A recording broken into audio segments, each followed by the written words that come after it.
Di lereng pegunungan yang selalu diselimuti kabut, berdirilah desa Karangwunggu, desa tua yang sunyi, dingin, dan jauh dari keramaian.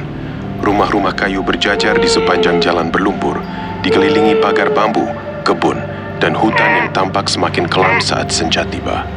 Dari luar, desa itu terlihat tenang, seperti desa-desa lain di Jawa. Namun di balik ketenangannya, Karangwunggu menyimpan kisah yang begitu pahit, kisah tentang cinta, fitnah, dendam, dan penyesalan yang datang terlambat. Di desa itu hiduplah seorang gadis bernama Rarasati. Ia dikenal sebagai kembang desa, bukan hanya karena wajahnya yang cantik, tetapi juga karena sikapnya yang lembut, sopan, dan rendah hati. Setiap hari Rarasati berjalan menyusuri kampung sambil membawa botol-botol jamu, menyapa para tetangga dengan senyum hangat yang membuat siapapun merasa tentram. Banyak orang mengaguminya, banyak pula yang memujinya. Namun di balik tatapan kagum itu, diam-diam ada juga mata-mata kotor yang memandang Rarasati, bukan sebagai manusia, melainkan sebagai sasaran nafsu. Tak lama kemudian, Rarasati menikah dengan seorang lelaki bernama Jatmiko. Ia dikenal sebagai pria yang tenang, pekerja keras, dan tampak mencintai istrinya dengan tulus. Pernikahan mereka berlangsung sederhana di tengah suasana desa yang hangat. Warga datang memberi doa dan restu, berharap rumah tangga mereka akan langgeng, damai, dan dipenuhi kebahagiaan. Bagi Rarasati, hari itu adalah awal hidup baru. Ia percaya dirinya telah menemukan tempat pulang, tempat berlindung, dan masa depan yang indah bersama lelaki yang dipilihnya. Namun, kebahagiaan itu ternyata tidak berlangsung lama. Setelah menikah, Jatmiko harus pergi merantau keluar kota untuk mencari nafkah. Di tepi jalan desa yang masih basah oleh embun pagi, ia berpamitan kepada Rarasati. Dengan tas kain di pundaknya, Jatmiko berjanji akan segera kembali setelah memiliki cukup uang untuk membangun kehidupan yang lebih baik. Rarasati hanya bisa menahan air mata sambil melihat suaminya berjalan menjauh. Sejak hari itu, ia tinggal sendirian di rumah kayu mereka, ditemani sepi, angin malam, dan rasa rindu yang kian hari kian berat. Hari demi hari berlalu, dan nama Rarasati justru makin sering dibicarakan warga desa. Kecantikannya semakin terkenal, dan semakin banyak orang memandangnya saat ia lewat. Sebagian memuji dengan tulus, tetapi sebagian lain menyimpan niat buruk. 3 preman kampung mulai sering mengganggunya. Mereka berdiri di dekat pagar bambu sambil menatap Rarasati dengan senyum yang membuat bulu kuduk meremang. Kadang, mereka menggoda dengan kata-kata kasar. Kadang, mereka sengaja menghadang jalan. Dan kadang, mereka mengikuti Rarasati dari jauh, hanya untuk membuatnya takut. Rarasati selalu menunduk, mempercepat langkah, dan berusaha menghindar. Ia berharap semuanya hanya akan menjadi gangguan kecil yang lama-lama hilang sendiri. Tetapi, gangguan itu justru semakin menjadi. Rarasati mulai merasa diawasi kemanapun pergi.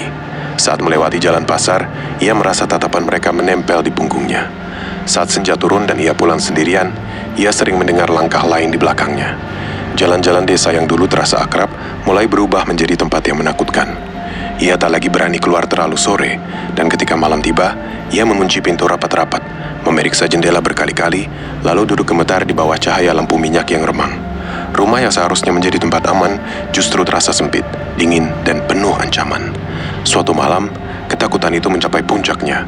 Saat Rarasati melintasi jalan kebun yang sepi, 3 preman itu muncul dan mengejarnya.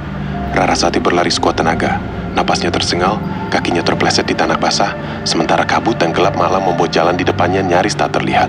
Ia berusaha meminta tolong, tetapi malam terlalu sunyi. Tak ada seorang pun yang datang menolongnya.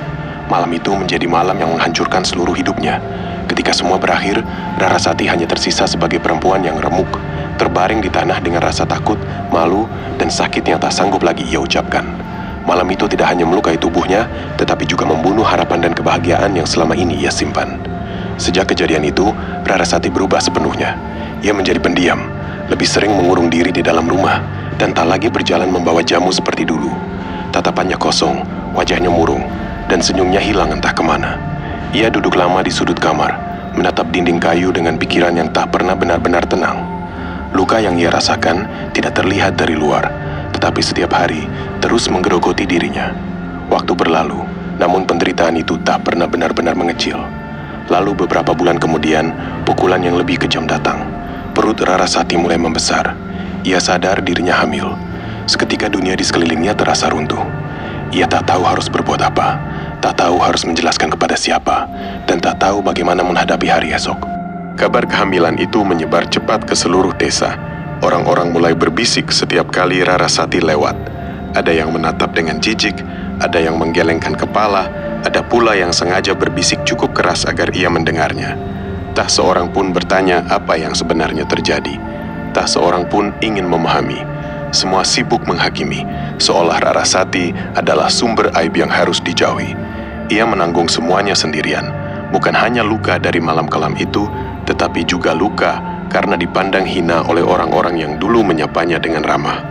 Di tengah semua penderitaan itu, Jatmiko akhirnya pulang dari luar kota. Tubuhnya tampak lelah dan kusam setelah berbulan-bulan bekerja, tetapi hatinya ingin segera bertemu dengan istrinya. Namun sesampainya di rumah, langkahnya terhenti. Di hadapannya, berdiri Rarasati dengan perut yang sudah jelas membesar. Mata Jatmiko membelalak. Wajahnya yang semula penuh rindu, berubah menjadi marah, kecewa, dan penuh kecurigaan. Ia merasa dikhianati. Ia merasa harga dirinya diinjak. Rarasati berusaha menjelaskan dengan suara bergetar dan air mata yang tak terbendung. Tetapi Jatmiko yang terbakar emosi tak mau mendengar. Prasangka telah menutup seluruh akal sehatnya. Malam itu, halaman rumah mereka menjadi saksi pertengkaran yang memilukan. Rarasati menangis, memohon, dan mencoba menjelaskan bahwa dirinya adalah korban. Namun Jatmiko tidak percaya. Semakin Rarasati berbicara, semakin besar amarah Jatmiko. Di matanya, semua penjelasan itu hanya terdengar seperti alasan. Dalam keadaan gelap, dingin, dan dikuasai emosi, Jatmiko mengambil sebuah tongkat kayu yang telah diruncingkan. Melihat itu, Rarasati mundur dengan tubuh gemetar. Ia memohon sekali lagi, berharap suaminya membuka hati barang sedikit saja. Tetapi malam itu, Jatmiko telah dikuasai oleh amarah dan rasa malu yang membutakan. Di halaman rumah yang basah oleh embun malam, tragedi itu pun terjadi. Rarasati roboh ke tanah setelah diserang oleh suaminya sendiri. Nyawanya melayang di tempat yang dulu seharusnya menjadi tempat paling aman baginya. Ia mati membawa luka, fitnah, dan kebenaran yang tidak pernah sempat dibela. Malam terasa semakin sunyi, seolah seluruh desa menahan napas. Dan sejak detik itu, sesal mulai ditulis dalam hidup Jatmiko. Bangkitlah arwah kuntilanak merah. Wajahnya masih wajah Rarasati, tetapi kini pucat, dingin, dan menyeramkan. Rambutnya terurai panjang dan kusut. Kebayanya tampak koyak dan gelap.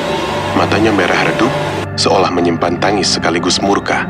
Ia melayang di antara kabut dengan aura kematian yang mengerikan. Arwah itu kembali bukan untuk mencari kasih sayang, melainkan untuk menuntut balas atas hidupnya yang telah dihancurkan.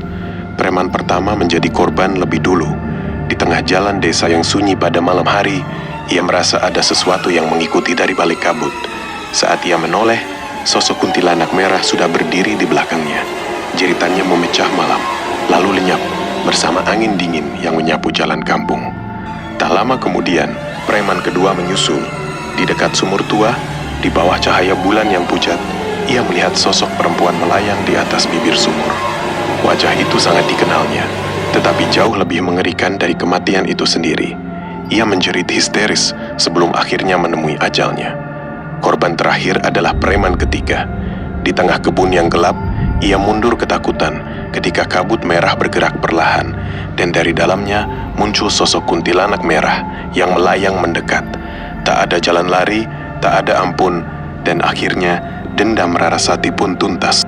Setelah satu demi satu pelaku mati, perlahan kebenaran mulai terungkap. Jatmiko akhirnya mengetahui apa yang sebenarnya menimpa istrinya selama ia merantau. Ia sadar bahwa Rarasati bukan perempuan yang mengkhianatinya. Ia adalah korban, perempuan yang menanggung rasa malu, takut, dan hina seorang diri. Saat menyadari itu, hati Jatmiko serasa runtuh. Ia teringat semua tangisan Rarasati malam itu, semua penjelasan yang tidak pernah ia dengarkan, dan semua kesempatan yang telah ia buang. Di tempat Rarasati meregang nyawa, Jatmiko berlutut sambil menangis sejadi-jadinya. Ia ingin waktu berputar mundur. Ia ingin memeluk Rarasati dan meminta maaf. Tetapi penyesalan memang selalu datang saat segalanya sudah terlambat. Menjelang fajar, dengan tangan gemetar dan hati yang hancur, Jatmiko membawa jasad Rarasati ke pemakaman. desa, di tengah kabut tipis dan nisan-nisan tua, ia menguburkan Rarasati dengan layak. Dan dari kejauhan, di antara kabut, seolah ada sosok perempuan berdiri diam mengawasinya.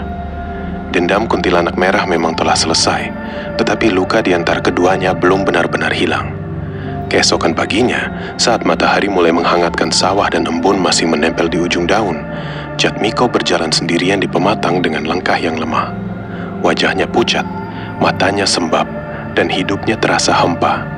Dalam keadaan itulah, ia melihat seorang perempuan di kejauhan. Perempuan itu sangat mirip Rarasati. Parasnya lembut, geraknya tenang, dan senyumnya begitu familiar, hingga membuat dada Jatmiko bergetar. Ia seolah melihat istrinya hidup kembali.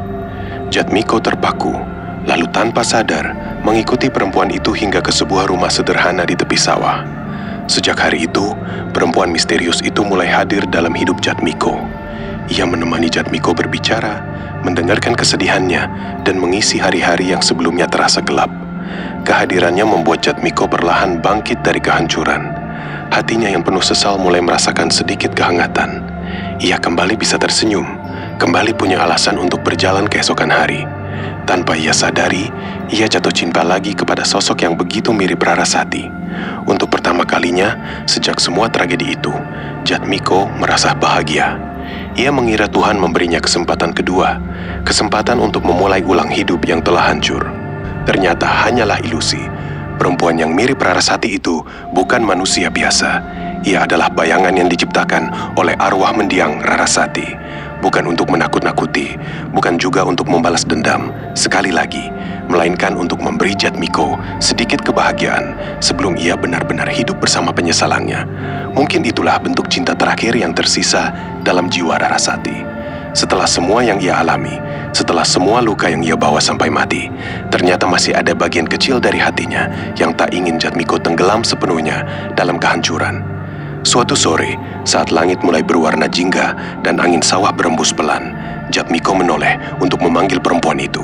Namun sosok tersebut telah menghilang. Rumah sederhana di tepi sawah itu kosong. Tak ada penghuni, tak ada perabot, tak ada jejak kehidupan. Seolah tempat itu tak pernah benar-benar ada. Jatmiko berdiri membeku, hanya ditemani kabut tipis dan harum melati yang perlahan larut di udara. Saat itulah ia akhirnya mengerti bahwa perempuan yang paling ia cintai, yang paling ia sakiti, dan yang paling ia sesali benar-benar telah pergi. Sejak hari itu, Jatmiko menjalani hidupnya dengan satu kenyataan pahit yang tak bisa dihindari.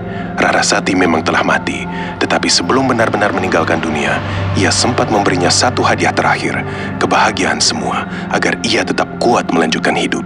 Dan Jatmiko pun menghabiskan sisa umurnya dengan penyesalan yang tidak pernah selesai, ditemani ingatan tentang cinta yang hancur, dosa yang tak terampuni, dan arwah perempuan yang pernah ia bunuh dengan